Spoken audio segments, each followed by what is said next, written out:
Thanks for staying with us. I'm Bill O'Reilly reporting from Boston tonight. And in the Miller Time segment, let's get right to the sage of Southern California. Joins us from Santa Barbara this evening. So, Miller, the Libya murders, what do you think? Well, first off, rest in peace to those brave souls. God knows who's drawn to that sort of duty because, man, you're putting yourself in the craziest cul-de-sac in the world. So God rest their souls. Secondly, Billy, on days like this, you got to take a breath because there's a part of me that wishes every violent malcontent in that part of the world had been assigned their own drone, and you just bought Van Cliburn in to run the keyboard on the toggle switches. Get this on. But obviously, you have to isolate the right people. Now, Obama has shown a reticence in some ways to engage the enemy, but in other ways, he does the right thing. I assume we have a drone taxi stand over there somewhere so we don't have to deadhead these things back and forth. And I also assume there's going to be some people croaked in the next 24 hours. I would tell the president there's another even more humanistic thing he can do if he doesn't want to waterboard people and he'd rather blow them up with drones. I would say that I would work the old U.S. Grant William Tecumseh Sherman thing. War is the ugliest business in the world. If you want to save people being killed, you should let them know way up front that it's not even a discussion point. There's a march to the sea. You engage them whenever you can, and you kill them. And I think that's what it's going to have to come to. Thomas Friedman, hardly a Curtis LeMay type, wrote that great book From Beirut to Jerusalem, and he was talking about Hama rules, how Hafiz Assad scraped that town that night. And that's the only thing they understand. I assume that's what's going to happen later today, and I hope we're not whiny and neurotic about it. I don't think we're going to be whining and neurotic about tracking down al-Qaeda's, which we believe, based on intel,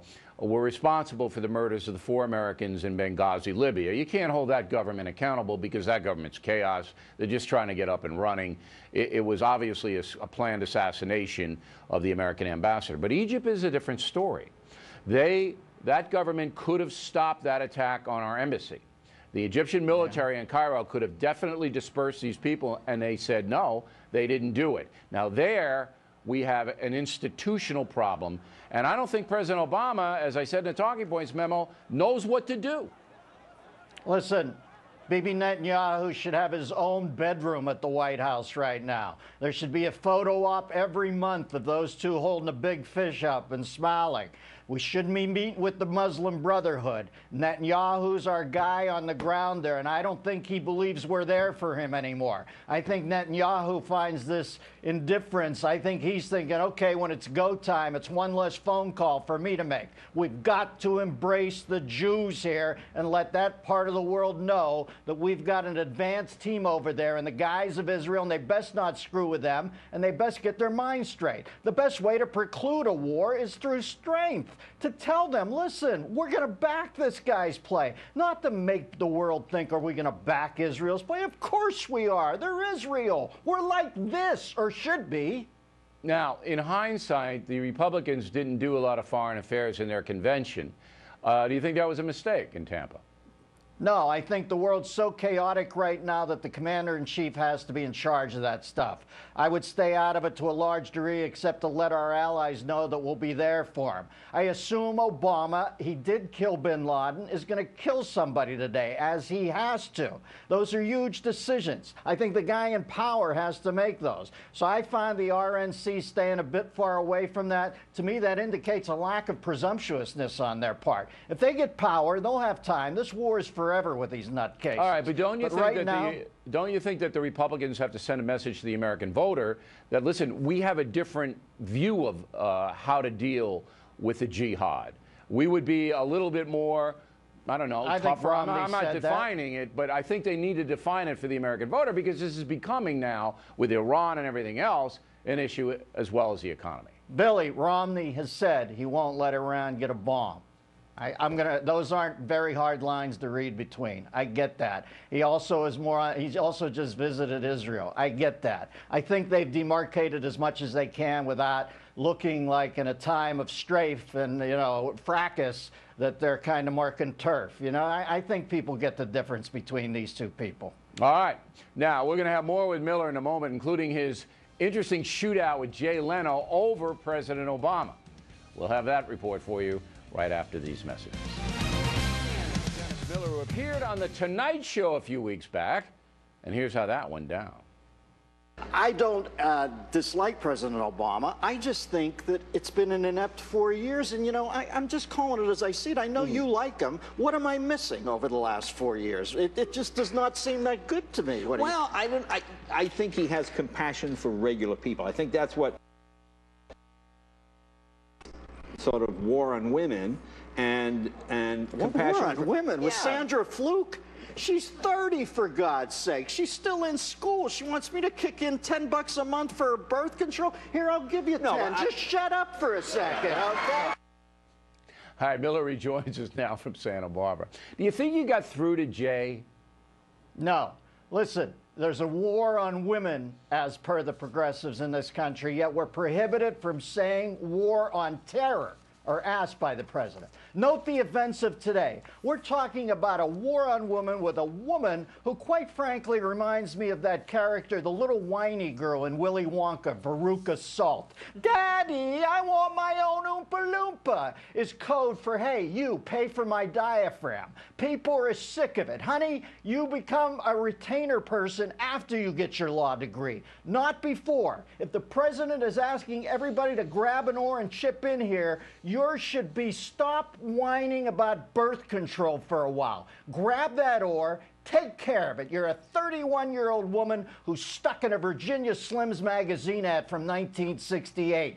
Get with it. This will show you how stratified this country is right now. If we can't have unanimity on somebody like Sandra Fluke and say, for God's sakes, you helpless creature, we really are polarized. Because there's no other time in history that 100% of the population, including women, would have said, damn it, you don't speak for me, you're embarrassing me. Shut up, get a little Professor Quinn or Dr. Quinn medicine woman gumption and shut up about it. That's right. Go out to the prairie, earn some money, get a job, and buy your own stuff.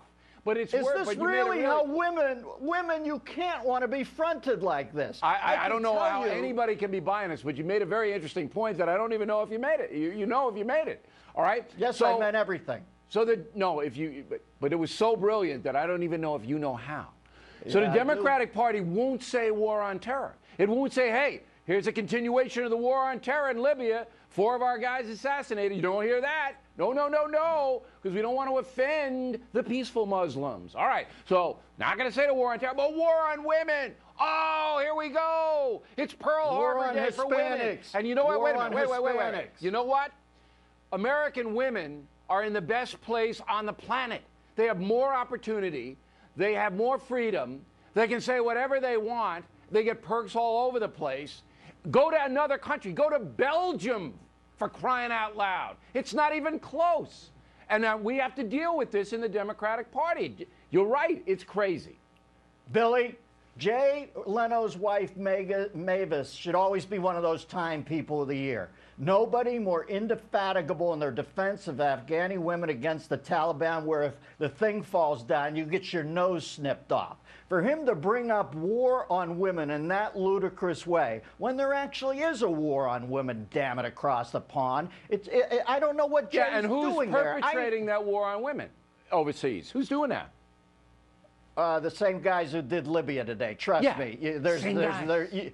You pull on a lot of these strings, they end up back at the same base, as they say. Yeah, but I mean, so you basically are talking to liberal America, and I think Jay Leno falls into that category. He's not a loon.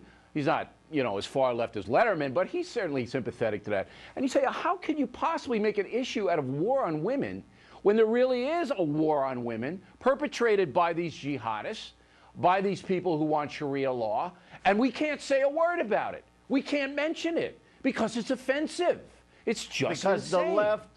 the left, Billy, it's like Alec Guinness at the end of Bridge on the River Kwai. I'm asking you out there, liberals, Somewhere you've got to wake up. Every time we disagree with you, we can't be wrong. We can't be stupid like Palin. We can't be an Uncle Tom like Arthur Davis. We can't be a rich guy who doesn't care about people. We can't be all those things. Maybe we have a point on some of this. You have to wake up and quit being a victimized Avengers where everybody has a superpower that puts them down. Stop it now. There's half of us out here who are scared witless that this president doesn't step up when Biden says guys like me and O'Reilly want to enslave black people again, and the president doesn't say, hey, I meant it after Gabby Giffords. I want to stop that craziness. This country's getting too pissed off at each other. Now stop it, Biden. You I can command. You're my second in command, Shemp. Zip it. But we don't see any of it.